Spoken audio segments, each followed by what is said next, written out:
جموں کشمیر کے پہلگام حملے میں دہشت گردوں کا مقابلہ کرتے ہوئے جان بحق ہوئے ہارس رائڈر سید عادل حسین شاہ کی بیوہ کو سرکاری جاب۔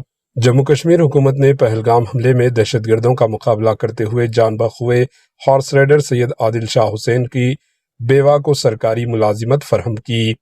جموں کشمیر کے پہلگام میں حالیہ حملے میں ہلاک ہوئے ہارس رائڈر سید عادل حسین شاہ کے گھر والوں کو حکومت کی جانب سے زبردست سہارا فراہم کیا گیا۔ حکومت نے عادل حسین شاہ کی قربانی کا اعتراف کرتے ہوئے ان کی اہلیہ گلنار اختر کو مستقل سرکاری جاب فراہم کی۔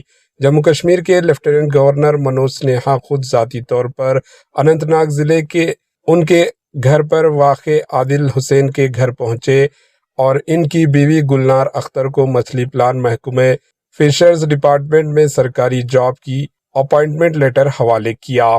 لیفٹیننٹ گورنر نے اس موقع پر کہا، عادل حسین شاہ نے جس بہادری اور قربانی کا مظاہرہ کیا وہ ناقابل فراموش ہے۔ ان کی بہادری کا اعتراف کرتے ہوئے حکومت کی طرف سے ہم ان کے فیملی کے ساتھ کھڑے ہیں۔ یہ اقدام ریاستی حکومت کے اس وعدے کا حصہ ہے کہ وہ دہشت گردی کے شکار شہریوں اور ان کے فیملیز کو نہ صرف تسلی دے گی بلکہ عملی طور پر ان کی مدد بھی کرے گی۔ گلنار اختر کی سرکاری جاب ان جیسے فیملیز کے لیے ایک حوصلہ افزائش مثال بن سکتی ہے۔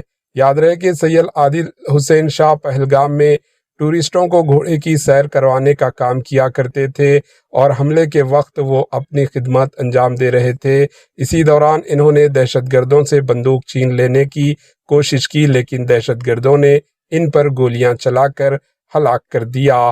Bureau report, AHN news.